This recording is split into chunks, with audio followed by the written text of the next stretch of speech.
And welcome again to another exciting episode of the Expressway. I'm Charles, show me the way, here with the BT Express, Billy Taylor, and we have a load of stuff to talk to you about today. If you're a Giants fans, the Tommy DeVito drama continues. If you're a Jets fans, you are excited, but you're left wondering why is Aaron Rodgers even active on the roster, knowing that he will not play a down this year. But BT, are you excited about what's going on with the Giants? Well, see, the thing that gets me is he had said about 3 weeks ago that Tommy DeVito was the starter, probably maybe for the rest of the season. And then they had no action.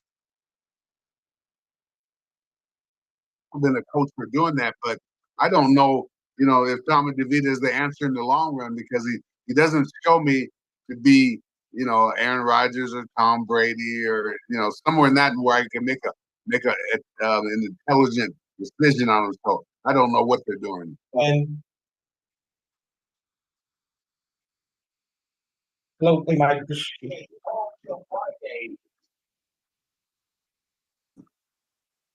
What was that?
And welcome again to the Expressway. We are back again here, talking about each and everything Giants, Jets, and the world of sports. You are watching the Expressway. I'm Charles. Show me the way.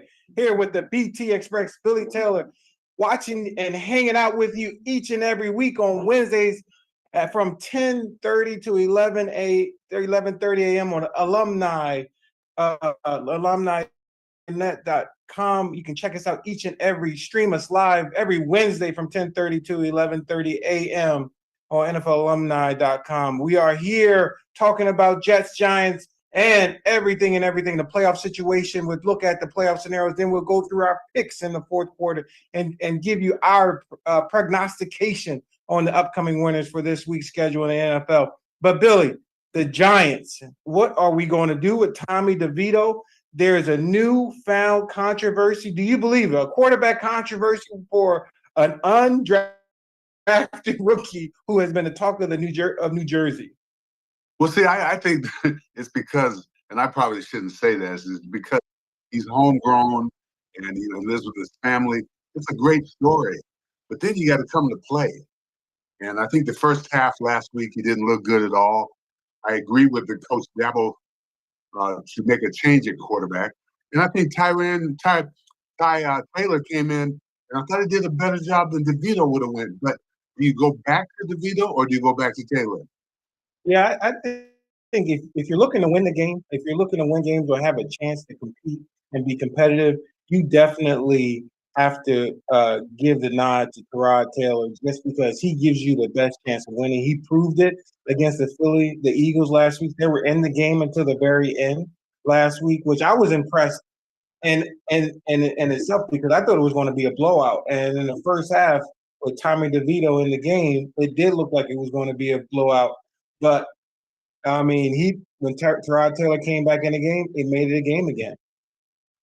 Well, see, the thing for me is that I never really bought everything into DeVito. I mean, I understood it, but when you're a first-rate quarterback, it takes time to develop. And I thought since he was the quarterback in the preseason, he started all the games and played most of the time. I thought that would give him an advantage. And he did ride the momentum a little bit. But now is when you go up against those good teams, you got to step up big time. And he didn't against Philly. But the question for you, Charles, is Philly as good as they were last year? Because, they kind of, in the fourth quarter, sometimes they fade. They faded against the Cowboys. They faded against the Jets when they lost. And then I thought that maybe they either got complacent against the Giants or they didn't play as good as a Philadelphia team can play. Yeah, that's what concerns me. I mean, I think you got to ask yourself two questions. Are the Giants getting better? Are the young players on their team getting better? Or are we kind of over giving the Eagles too much credit for being one of the best teams in the NFC right now? Because when you look at that game, it was a tale of two teams. When Tyrod Taylor became the quarterback, they were doing what they wanted to do against that Eagle defense, which is supposed to be one of the top defenses in the NFC, if not the NFL. So it kind of worries me. If I'm an Eagles fan, it kind of worries me that my defense is still giving up a ton of yards, and Jalen Hurts isn't the quarterback, the MVP caliber quarterback that you saw last year. Well, do you think that because they got rid of both coordinators, and that's the negative thing about when you win, people are going to come after your people, same players and coaches. And they only had really that one good year with their coaching staffs, the offensive coordinator and defensive coordinator. He's not playing as well as we're talking about Hurts because I don't think he's got the guy directing him. And I think when you lose a coordinator, the coordinator directs everybody on offense.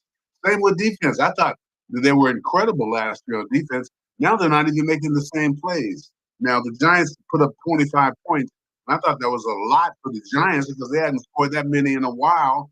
And could they continue to do that? And is Philadelphia that good of a defense? They got to play it one more time. So Philly has to be complacent when they play the Giants again in a week from now. Yeah, that like I said, I think both teams have a lot to prove. I just want to see, but when you look at where the Giants are now and where the Eagles are, you would think that the Eagles should be far and away a far superior team. but that didn't look like the case. It kind of gave me a little bit of comfort that the Giants were actually able to keep up with the Eagles from an offensive and defensive standpoint. The defense didn't look like they were going to get ran through when they've been susceptible to the run game, and the Eagles' run game is dangerous. They kind of controlled the passing game. They kept all of their big receivers in check. So if I'm an Eagles fan, I think I'm kind of worried.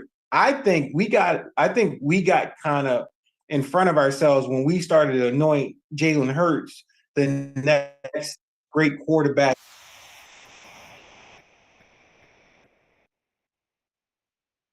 He is the same quarterback that transferred from Alabama to Oklahoma and didn't have a great season when he transferred to Oklahoma, right? You could have made a case where he should have been benched while he was at Oklahoma. So when you look at all of the faults that Jalen Hurts has, there's still question marks on whether he's still a top-notch quarterback, i.e., in the class of Patrick Mahomes or even Joe Burrow for that matter. The thing that gets me, Charles, is that the great quarterbacks usually had to spend time in college. He didn't really get to spend a lot of time, even though he went to different schools. Because I look at all the guys, even Brady, who got drafted in the 6th round, he played all 4 years in Michigan. Michael Vick didn't do it. Still, he was okay, but I thought he could have been better. I definitely think that if Jalen Hurts had stayed longer, he would have been better. It is proven to me that quarterbacks need time, no matter how much money you get. The thing that's hurting it now, I'm up on a different subject, is the portal thing where the college quarterback go into a portal, and then you go to the highest bidder and still make big money. Why would you have an incentive to come out if you're making $1 million all right already? And are you getting complacent before you get to the NFL? Yeah, I think when you look at this whole paradigm shift of now playing quarterbacks, you talked about this on a number of shows. Quarterbacks used to sit the bench. Rookie quarterbacks used to sit the bench, and I think that's why Patrick Mahomes is as good as he is at quarterback, because he had to sit behind, albeit not a great quarterback, but he had to sit and watch and look at Aaron Rodgers. He sat behind Brett Favre, right, for that long period of time, and he became a better quarterback. So when you look at all of the quarterbacks that have excelled, and Tom Brady did the same thing. Drew Bledsoe sat behind Drew Bledsoe. So when you look at all of the great quarterbacks that have come along, i.e., there are some exceptions. Joe Burrow, maybe one of them. You could argue that Trevor Lawrence is another case where he started right away. But when you look at the other quarterbacks who have had the time to kind of watch the game, learn the game from a veteran in front of them, they had a tendency to do better. And so that's a question for me. And that's turning our attention back to the Giants. That may be the question for us. Is Daniel Jones the answer at quarterback next year? Does Tommy DeVito deserve a chance to be a backup? Can he win games, or is he another Mike Glennon who will do okay, but never win you a game? I could remember when we were as a coaching staff, when I was at the Giants, we would say, can this guy give us a chance to win games? And sometimes those backup quarterbacks that we will look at, we were like, no, they haven't won in their career. So if Eli Manning went down, that it's an automatic loss. So you got to protect your franchise, which was Eli Manning, and not depend on a backup quarterback, because certain backup quarterbacks are just that. They're backups for a reason, because they're not good enough to be a starting quarterback.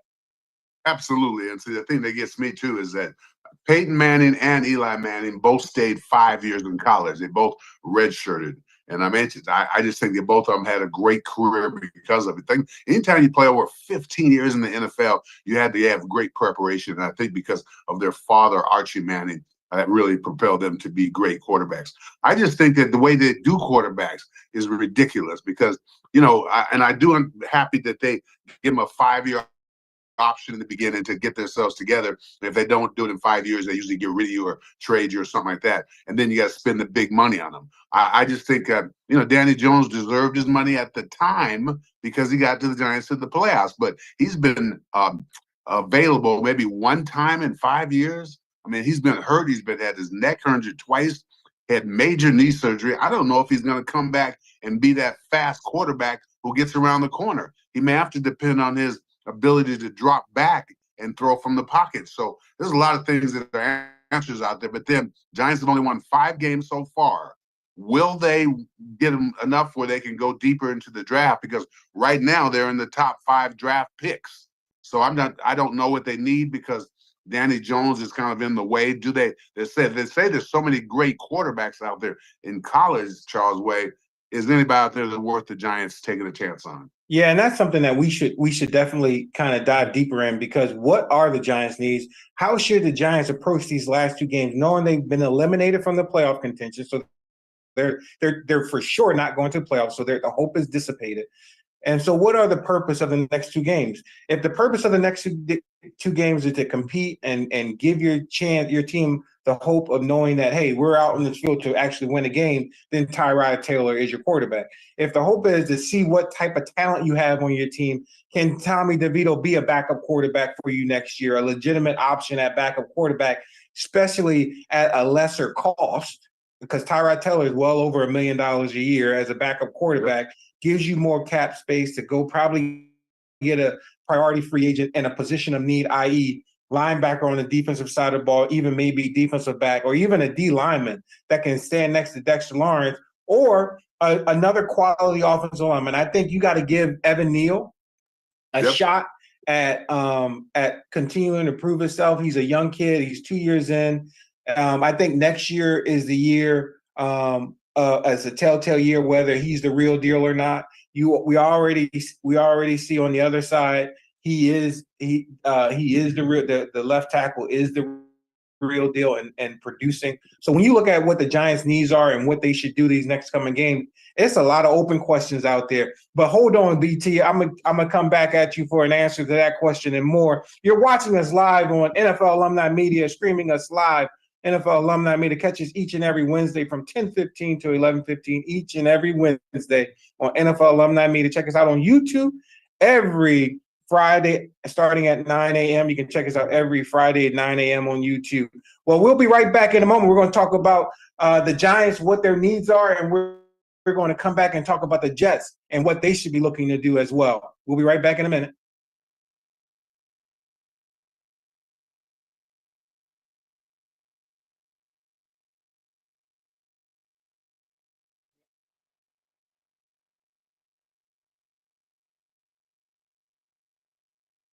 And welcome back to the Expressway. We are here again with you talking Jets and Giants. We just got finished the first quarter talking Giants football. Now we're going to turn our attention to the Jets here in a little bit. But BT, back to the question about the Giants real quick before we turn our attention to the Jets and what a priority is learning what Tommy DeVito is, or have we kind of figured out what he is in the 4 games that he's played, and we can move on from that and start Tyrod Taylor next week? Well, see, the thing about it, you said you hit it on the nail. Do they play these 2 games to see if anybody's worth what they're getting paid now? Or do we go back to trying to win and put Tyrod Taylor in with the best situation? I don't think, and I might get, chastised for it. I don't think Tommy DeVito showed me as much as I want to see to be a great quarterback. I mean, he's a decent quarterback, but that's best. I don't see him leading the team to the playoffs unless he, gets better people around him. I just think that, in the beginning, it's just too much hype and not enough production. Yeah, when I look at Tommy DeVito, and don't beat me up for saying this, but if you look at Tommy DeVito, and if he had the type of weapons that a Philly has or a San Francisco has, and I think he would, because he has that moxie, he does walk around the field knowing that he belongs. And even if it's in his own mind, he walks around thinking he belongs. That's what I think I like about Baker Mayfield's presence, is that even though he may not be one of the best quarterbacks in the league or top 5, he thinks he's a top 5 quarterback in the league. And I think that's something that you can't discount when you're looking at who's a legitimate NFL quarterback. And I think we see it. Brock Purdy threw 4 interceptions last week? Yep. Last week against the Ravens. And I think he shows you that he is a last pick in the draft type of quarterback. Where if he didn't have that type of talent, we wouldn't be talking about Brock Purdy as an MVP candidate. But what is your take on that?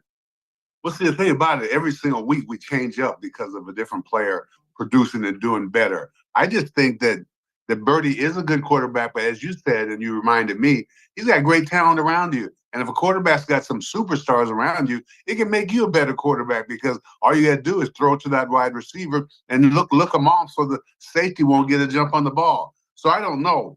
And the thing about it is, with Tom DeVito, I like him. I really do. I like the way he handles things, and he kind of brought his Italian heritage in, which was very good for the New York area. But sometimes you gotta back things up by performance, and I don't think he did that the last couple of weeks. Don't get me wrong. Now he had everybody in New York on the edge, but I don't think now I'm going to 8 games, 4 preseason, and then 4 regular season, and it's not enough. I mean, he's shown some improvement, but not enough for me to even label him as a top backup. Yeah, I totally agree with you. Now let's turn our attention to the Jets, and as you know, they gotta win. Zach Wilson didn't start because he was in concussion protocol. I think he should be better. I think this week. I don't know if they come out with if he's going to actually start or not. But Trevor Siemian kind of delivered the goods. Didn't have a spectacular game, but one of the things that they did is they ran the football.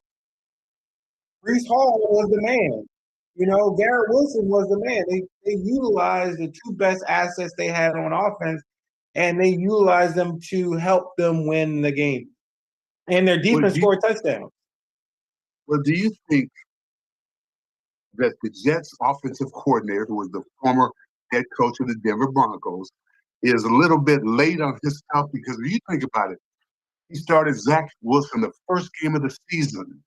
If he had Brees Hall, if he had them get loose the first game of the season, they'd be a different team right now because they'll be relying on the defense. The offensive line would have more confidence because you know yourself as a former running back that the confidence level of an offensive line gets better when they run the ball and they can kind of take charge that way. But do you think they should have did this often? Because he had something like 190 yards of offense, 90 yards rushing, got the ball a few times out of the backfield, showed everything he has. That's another thing about people talk about running backs. Bryce Hall showed all the little things he can do and what a running back does for you. They won because of him. Yeah, you're absolutely right. And I think you look at the teams that were under the radar that are actually in playoff contention, they have a running game. Look at what Denver's doing. Denver's running the ball. They don't trust Russell Wilson to drop back 30, 40, 50 times a game and deliver a win. Look at the Houston Texans. Look at what the Texans are doing. Hey, look at San Francisco 49ers. They run the ball constantly. And they go back to the old school San Francisco way at West, and they don't want to call it the West Coast style offense, but they have a fullback that can run, that can block, and that can catch passes, and they have a running back that when you give him the ball, he's dangerous. He's averaging probably plus 4 yards per carry a game. So when you look at all of those combinations, if I'm an offensive coordinator, my thing is it's time for me to, especially if I don't have a great dynamic team, why not go back to the old school way? It kept the pressure off of the quarterback, and it gave you an opportunity to win games without losing games and making your defense keep you in games. Think about this: when the Giants won the Super Bowl, they had a great running game both years with Brandon Jacobs and Ahmad Bradshaw, and they ran the ball at least 30 times a game. What changes? You tell me what changes. I don't understand that. I think it's the psychology of the passing game because people think it brings more people into the stands and crowds gets a little bit more into the game. But I just think what you have just told me and what has happened in the last couple of weeks, people are representing the running back because if you're doing good on any team, you got to be able to run the ball sometime. It might be late in the game to keep the clock going. It might be before the half, whatever you do. But see, I think that, and I've always said this, and I know people say I'm crazy, but I think that the running back is coming back. I never thought he left. But I think people are starting to understand. Like Bryce Hall yesterday different things like that. And even the running back for New Orleans, I can't pronounce his name right now, but they're dependent on these guys to get them to the playoffs. Their quarterback Derek Carr, also the Saints, he's dependent on that running game. And how many quarterbacks can benefit by a great running back? There's only a few exceptions for quarterback cannot benefit through a great running back. And look at what the Raiders. Look at what AP is doing. Antonio Pierce is doing with the Raiders. He said that Josh Jacobs needs to have the ball in his hands at least 30 times a game. Period. I want him to run the. I want the Raiders to run the ball 25 to 30 times a game. And look at what they're doing. He's made the Raiders old school. If you want to kind of relive history, that's old school Raider football. Run the ball and throw the ball deep. That's what Al Davis said. That's what Al Davis always call down into our show. Run the football and throw the deep. That's all. Willie Gault. I want to see Willie Gault run straight down the field and you throw the ball and let him pass the ball. And so that's what's missing in today's game. Well, see, and we mixed with AP. I love his coaching style because when he talked about going back to old school, let the offensive line just do their thing and get up the ball, I think that's a great chance. They're 7-8 now. They won more games than they did last year. They have a light chance to playoffs. If they do, they're going to be a playoff-bound team that runs the ball. We need more teams like that because it's going to bring more hype to the running back, more identification of how great the running back is. Yeah, and it may even bring back the fullback. That's what we should be bringing back. The running back was always there. Now it's time to bring back the fullback. Let us get back in the mix. Let us be that third offensive, that sixth offensive lineman back there, making way. Because when you look at all of these teams, the Raiders do it. The Raiders use it. Tennessee has done it without a great quarterback. How many times? That should be the poster child for putting your team in position to win games and be a playoff bound team, because the past 3 or 4 seasons that they made it to the playoffs without a quarterback. So you telling me is Ryan Tannehill a top 20 quarterback in the NFL? Well, for me, he's not even in the top 30. Check this out.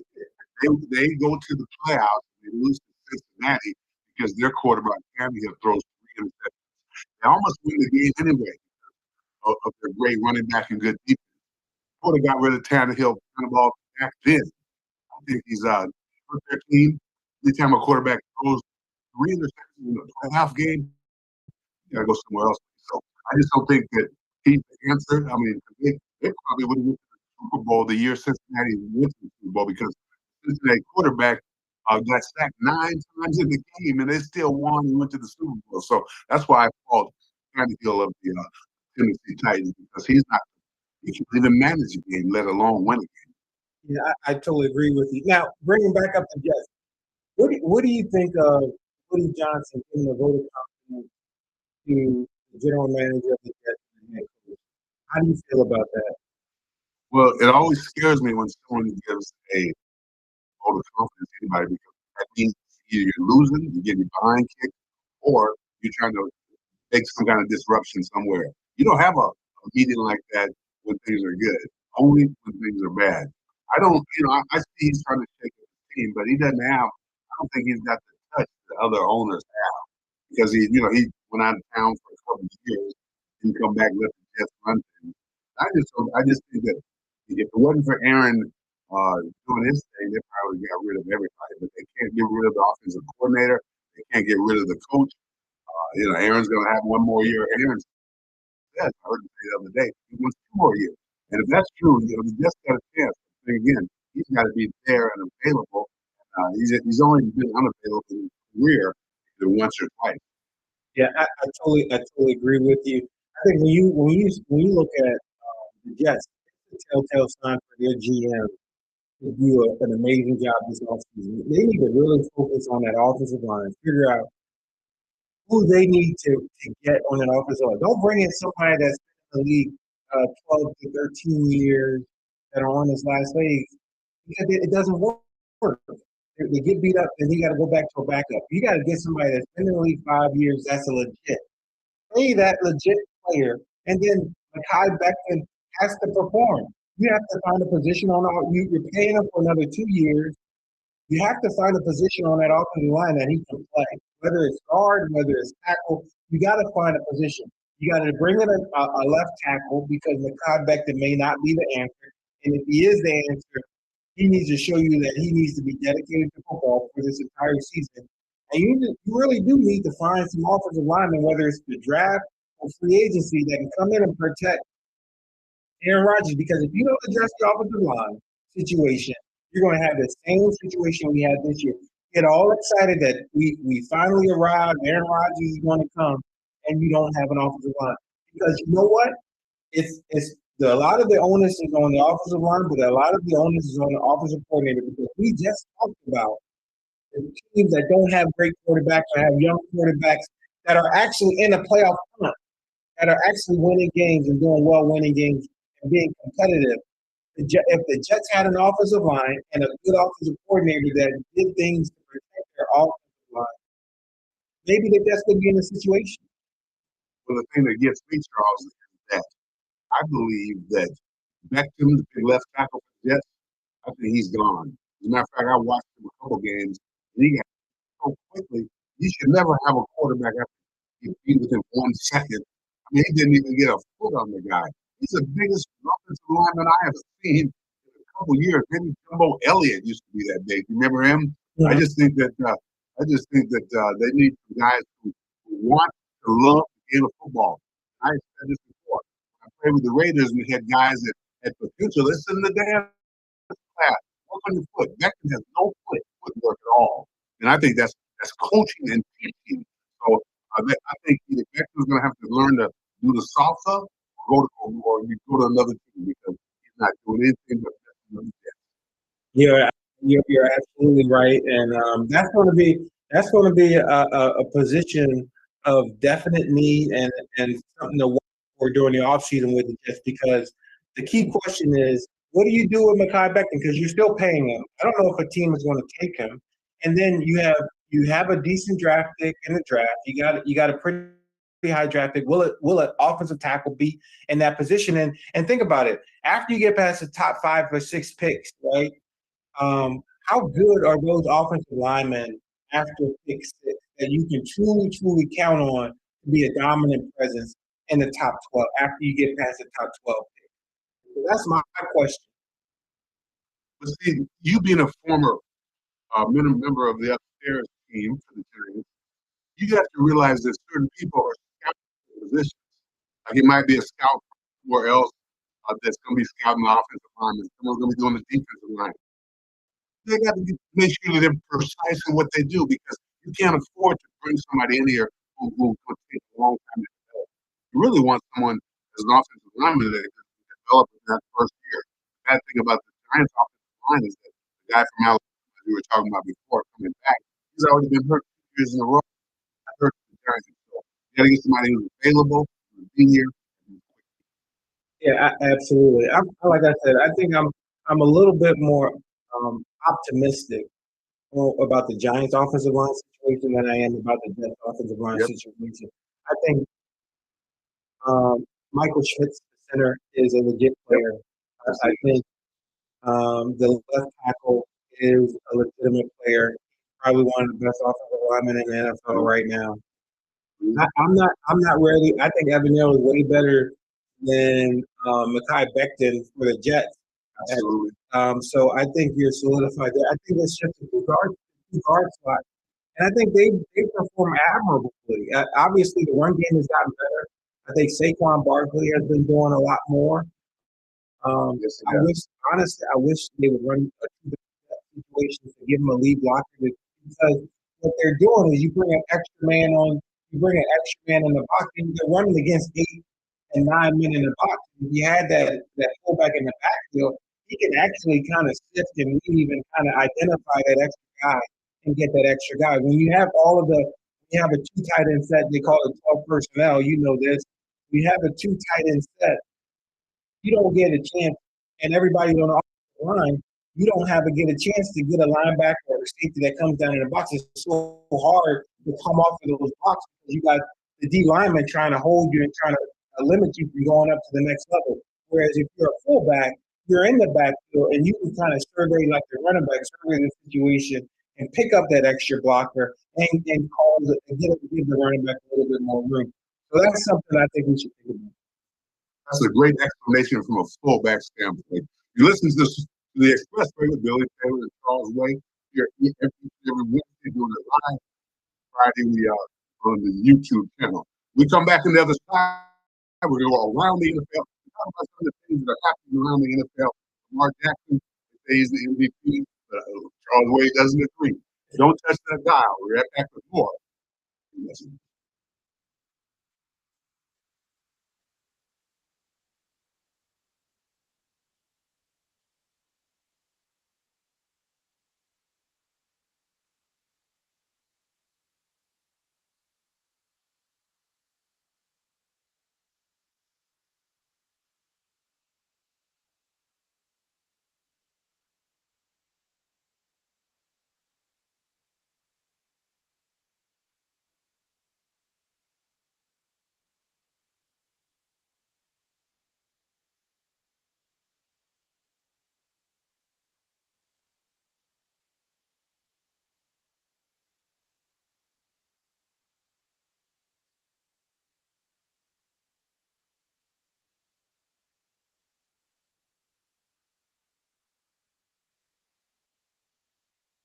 And we're back on the Expressway. Billy Taylor and Charles Way. We're here each and every Wednesday from about 10:15 to 11:15 in the morning. And then we're on YouTube on Friday mornings at 6 a.m. We went around the NFL already. We talked about the Giants. We talked about the Jets.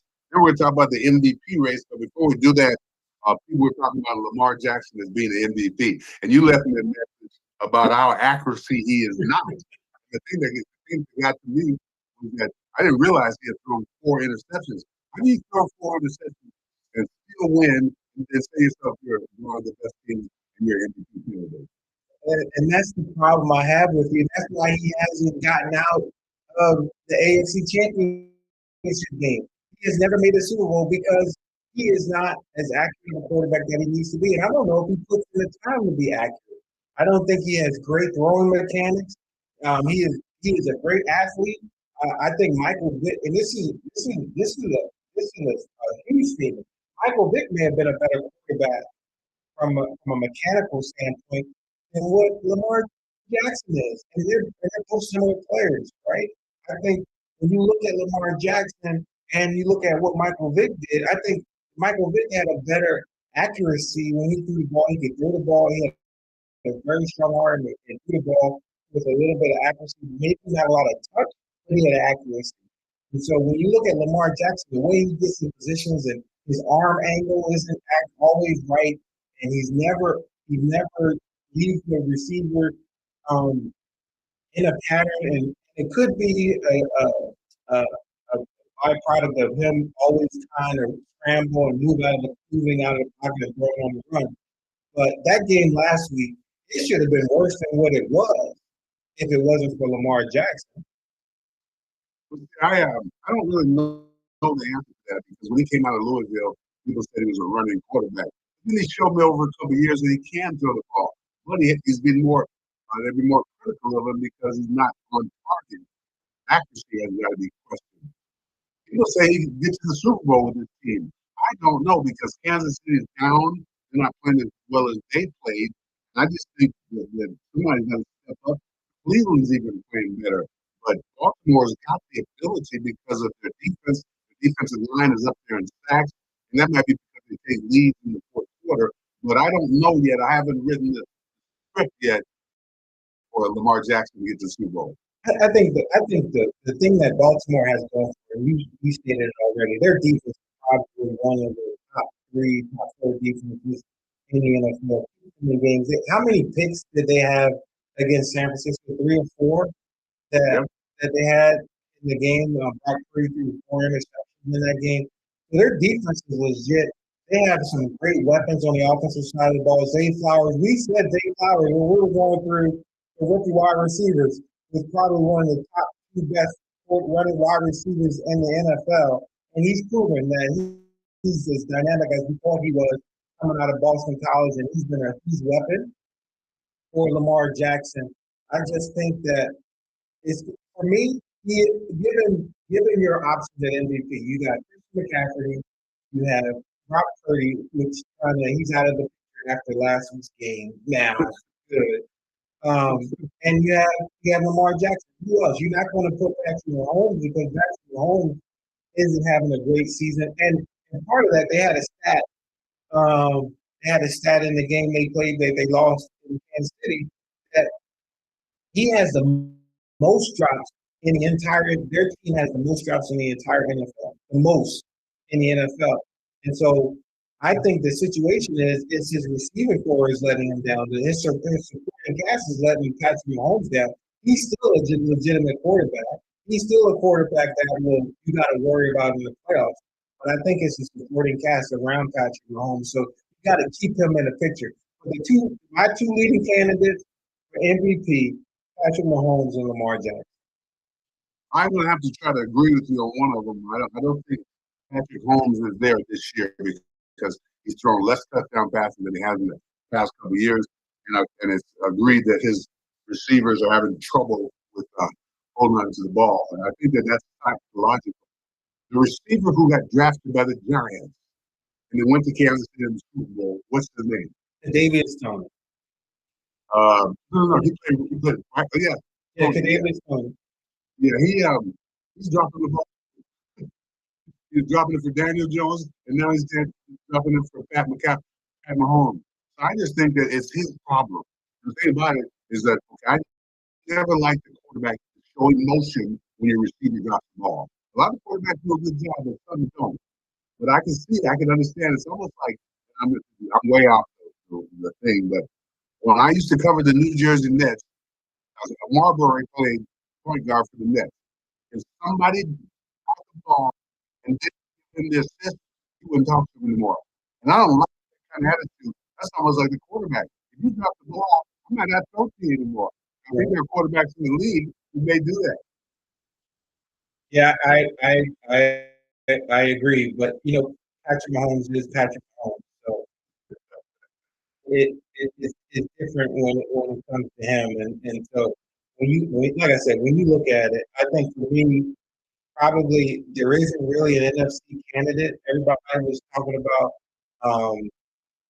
McCaffrey and Purdy, but after last week, I think definitely Purdy. I think McCaffrey has proven that he is a danger whenever he gets the ball, whether it's in the run game or the pass game. He's dangerous. I don't think Jalen Hurts, given how he's performed this year, is a legitimate candidate. And then when you look at the quarterback from Dallas, do you think he should be in the running based on what they've done over the past week? The reason I don't think that should be in the running is because he's got one of those teams behind him that's pretty powerful. And it's not, they don't totally depend on him to win. I think that he's inaccurate at times. He makes bad decisions. He throws the ball up for grabs in different times. I think that I've never liked it as I've gotten older as a next player. I don't like it even more when a quarterback throws anywhere near double coverage. Sometimes they throw that fade pattern on the outside, and they got to look off the safety because the receiver is one-on-one with the cornerback. I like that play, but the quarterback has got to do his part by looking to the right, safety going to the right, and then come back to the receiver on the left. A lot of quarterbacks can't do that. It looks like they're throwing in double coverage. I agree with McCaffrey because I watch him run the ball. It's almost fun to watch him. Really. And I think that he's lucky to be on a great team. He can do a lot of different things. And I think he's got a creative coach. I don't know because of the losing last week, will they get to the Super Bowl because they said Philadelphia, Dallas, Detroit, they should be in it. So I don't know about Detroit, but I just think Philly's going to step it up big time. I'm happy that the Cowboys are where they are because they've shown they can lose games that are against people that are close. So it's going to be interesting as we come down the stretch. Yeah, and how about Los Angeles Rams? Do you think that's this year's 1990s, 2007 New York Giants? Because nobody's talking about them at all, but they are slowly creeping up. And they were out of the playoffs last week, and now they're at number 6 in the playoffs. They're playing the New York Giants. Everybody's picking them the Giants this week. And if they win this week, they almost not quite, but they could solidify a spot in the playoffs going into week 18. The Rams are 7-6. Play well every game. 8-7. They're playing hard against every team they play against. The quarterback, Matt Stafford, is back to where he was on the level when he went to the Super Bowl. Aaron McDonald, the defensive lineman, is back to playing well. If the Rams don't make it, a lot of teams are lucky because if they get to the playoffs, they're going to create habits for a lot of teams because of the experience they have at coaching and at quarterback. Yeah, and that's a team that could give the Eagles, who they may be playing in the first round of the playoffs, a run for their money. I would be scared if I were the Eagles, if I had to play the Rams the first week of the playoffs in the wild card game. I would be nervous that they could beat me. I think the Rams. I'm not scared of the Seahawks. Seahawks are having a lot of quarterback issues. Pete Carroll. You got to give him and Mike Tomlin have to be probably the two best coaches in the NFL outside of Bill Belichick right now because of what they're doing with the talent they have on their team. For some reason, both of those teams always get their teams to play good football. It's incredible is Mike Tomlin not having a losing streak his entire NFL career. I would love to listen to him as a speaker. I'd love to play for him. And I think that they don't have a lot of talent and they're still winning. So I just think the NFL is full of that kind of stuff. It's going to be interesting in the next few weeks in the NFL. And I cannot believe we've gone through this far with only 2 weeks left in the season. Basketball season takes forever, baseball season, hockey takes forever. It seems like the NBA, the NFL just blooms by. And I just think these last couple weeks going to be a big tale on the playoffs. Yeah, that NFC South is up for grabs. You got the Bucks, the Falcons, and the Saints. Out of those three, who would you be scared of? The Bucks, the Falcons, or the Saints? Well, see, I like when the running back Robinson, University of Texas, #1 John Twist. He really played well last week. He had made the win. The Bucks have Mayfield, but I'm not a fan of Mayfield because he's too up and too down. I think quarterbacks got kind of an even keel, and I don't think he's enough for the Bucks to win. But they may be my choice coming out of there. I would rather see the Falcons come out to the Bucks only because I don't like Mayfield and they transferred over.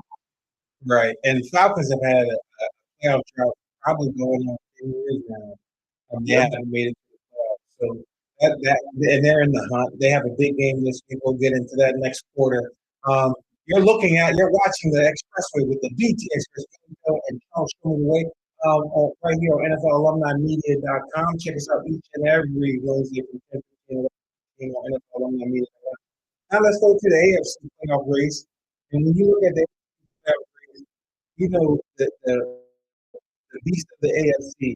We saw it is Baltimore, the Baltimore Ravens. And when you look at them, they have a legit chance of going to the Super Bowl. But the X factor will always be Lamar Jackson. When you look at Lamar Jackson and what he's done over the course of the past 3 or 4 seasons he's been involved, he's always got to the championship game and never to get out. I'm curious. He has to prove it to me, just like the Miami Dolphins. They had to prove it to me last week. They did. They proved it last week. They had a great game last week, the Dolphins. But do you believe? My question is: do you believe in the Dolphins after last week's performance? Yes, I do, because I know they beat a good Cowboy team, a really good Cowboy team, and for them to stop the momentum that they had, the Miami Dolphins probably told themselves that we're back in the hunt again because who we defeated. When you defeat good teams with over a 500 record, it gives your team a lot more confidence, and that's exactly what I thought was important. Yeah, and from an NFC South position, you got the Texans, the Colts, and the Jaguars.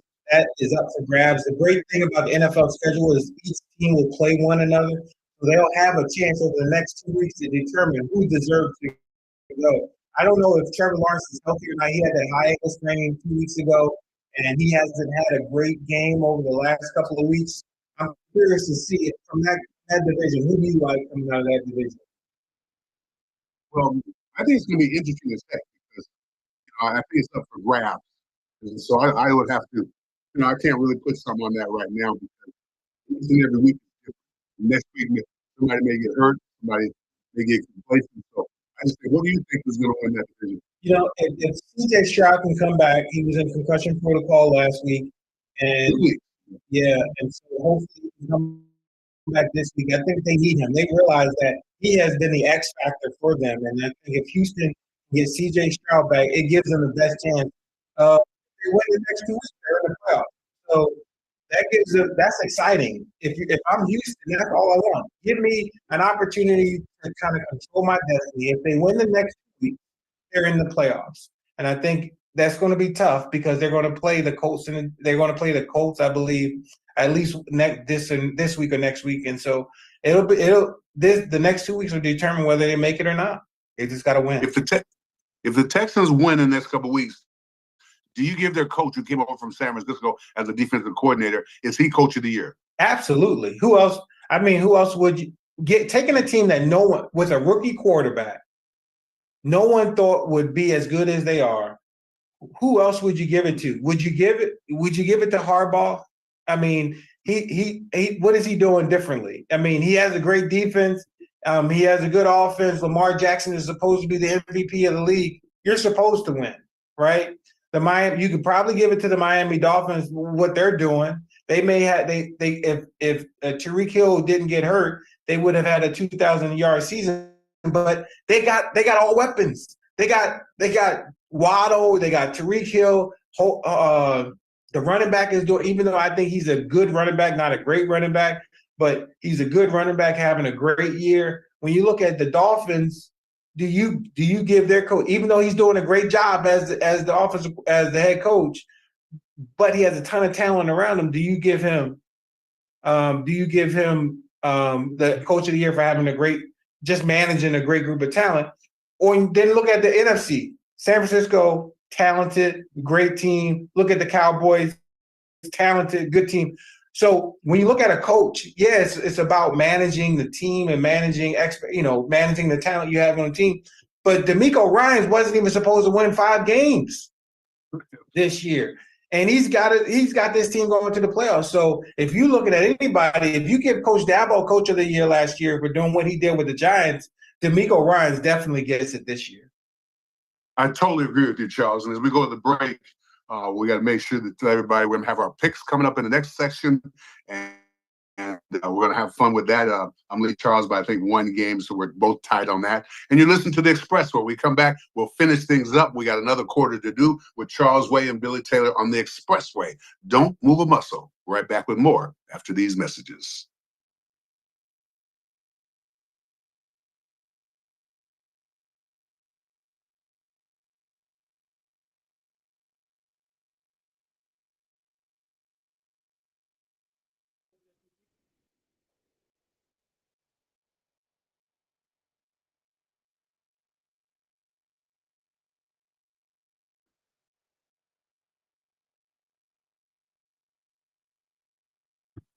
And welcome back to the Expressway. I'm Charles Show Me the Way here with the BT Express. Bill Taylor, you're watching us live on NFLalumnimedia.com. Check us out each and every Wednesday, 10:15 to 11:15 a.m. You can check us out on YouTube on Fridays after 9 a.m. if you don't catch us live on Wednesdays.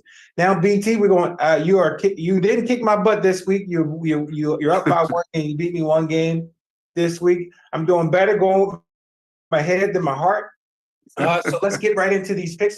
The first game, Jets versus the Browns. What is going on? We got the Jets versus the Browns. The Browns, Flacco is doing okay for the Browns, isn't he? I mean, but it shows you the Browns must have a good team for Flacco to get off like he has. And they got a good defense, probably one of the top 2 or 3 defenses in the league. They got a good running game, got a good passing game. Amari Cooper, he's played the Cowboys, was probably the receiver of the week last week.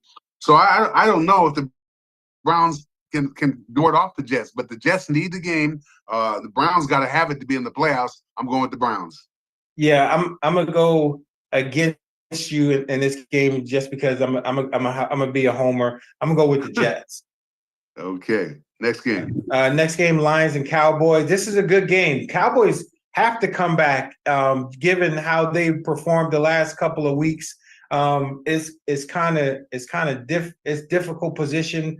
Is it the same Zach Prescott and Mike McCarthy do well, get everybody excited, and then have a massive collapse towards the end of the year. They need to win this game. I'm going with the Cowboys. I'm going with the Lions only because you're going with the Cowboys, and I don't like the Cowboys, never have. And Lions got a decent team. If the Lions want to show people they are the real deal, they got to win. So I'm going with the Lions, and you're going with the Cowboys. Yeah, our next game is Dolphins Ravens. This is another show me game for both teams. Can Lamar Jackson play? Can the Dolphins defense hold up against a decent offense? So this is another prove me game. They're playing in Baltimore. The weather will probably be a factor in this game. I think both of these teams, and this is hard to say, you got two of the best teams in the league, and I don't believe in either one of them to actually do something good. They're like the Cowboys to me. They get your hopes up high and just disappoint you in the end. After Baltimore's Ravens game last week, I'm gonna go with the Ravens, but I think the Dolphins have a good chance of winning this game.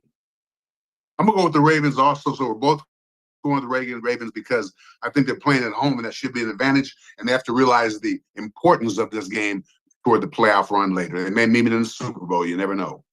Absolutely. Our next game that we have is Patriots-Bills. We all know where we're going. The Bills in this game. I'm going with the Bills. We're both going with the Bills because Patriots are playing out the string. Next game. All right, next game.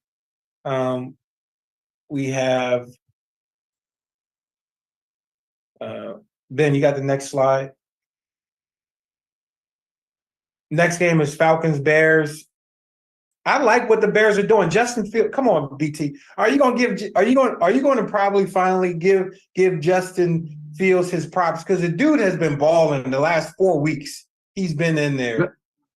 Now I got to give it to you. He does look good. It looks like he's learned a lot. He's stepped up his practice habits, and that's what a quarterback's got to do. I'm going to go with the Falcons, and you're going with the Bears? Yeah. We got the Titans and Texans. This is a battle for the AFC South. They're playing in Houston.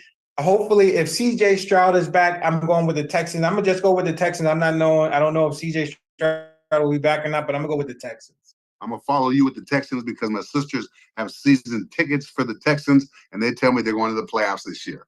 All right, Raiders versus the Colts. These next two games, if the Raiders win these next two games, I think there's going to be a groundswell for the owner Mark Davis, not to get rid of Antonio Pierce. So I'm gonna go with the Raiders, rooting for Antonio to be named the head coach of the Raiders. So I'm going with the Raiders over the Colts. And we're both going with the Raiders. And my reason is because I want Aaron Pierce to stay there, and I like the Raiders in Las Vegas, and I think that they have a talented team that just needs the right coach to lead them. So we're both going with the Raiders in that. All right, Panthers versus the Jaguars. Even though now you got to give the interim head coach their special teams coach some credit. He's actually had the Panthers playing well the past couple of weeks since the coaching change, but the Jaguars need this game. I'm going with the Jaguars. We're both going with the Jaguars. I agree with you. The coaching change has tremendously helped Carolina, but I'm not sold on their quarterback yet. Don't get me wrong, he is good. But for me, that little, that means you take one hit, it's gone. So we're both going with the Jacksonville Jaguars. All right, you got the Rams and the Giants. It's a Giants home game. I think it's all dependent upon who's playing, who's starting at quarterback. The Rams need this game to get into the playoffs. I think the Rams are playing for more than what the Giants are playing for. This is how this game will go. The Giants will start off well and probably with a lead going into halftime. And after halftime, the Rams will come back and win. I'm going with the Rams. I'm going to go with the Giants. And the only reason I'm going with the Giants is because I just got the word that Tyrod Taylor is going to start for the Giants. And I think with him in there from the very beginning, they have a chance to put some points on the board. So I'm going with the Giants. You're going with the Rams. All right, Cardinals versus the Eagles. I love my little 5'2" quarterback for the Cardinals, but Eagles got to win this game. I'm going with the Eagles. The only thing that scares me is the Eagles are getting a little complacent, and when you come down to stretching the NFL, this is when you got to step it up. I don't like the Cardinals at all, so we're both going with the Eagles. Yeah. Next group of games we have are the Saints and the Bucks. When you look at what the Saints are doing, this is another NFC South division game. This is going to be a game to determine who makes the playoffs. They're playing in Tampa Bay. The Saints have a great defense. David Carr is doing such a good job with the Saints. But I'm going to ride the Baker Mayfield bandwagon. I'm going with Bucks. I'm totally disagreeing with you. I'm going with the Saints because Derek Carr is playing well. I told you the running back is running well. They got a couple good receivers that they haven't had in the past. And Derek Carr looks good. And Baker Mayfield, you're flipping the coin whether he's going to be good this week or not. But so I'm going with the Saints. You're going with the Bucks. Yeah. Next game, 49ers Commanders. This is a no-brainer, especially after last week's game. I'm going with the 49ers. And I agree with you. I'm going with the 49ers also because they got to step up and prove that they're worthy of the Super Bowl aspirations that people have for them. Yeah. Next game is Steelers Seahawks. This is a good game for the Seahawks. Both teams are probably the same. I'm gonna give the edge because I like Geno Smith in this game. He'll be starting a quarterback this game. I think he's healthy now to play. I'm going with the Seahawks. The reason I'm going with the Steelers is because of Mike Tomlin. I didn't think they would win last week. I thought that they were not as good as the other teams, but they came up with a game plan to do so. Their defense is all right. The problem is with quarterback. So I'm going with the Steelers. You're going with the Seahawks. And what's next? Chargers, Broncos. I'm going with the Broncos. Chargers, Broncos. I'm going with the Broncos also.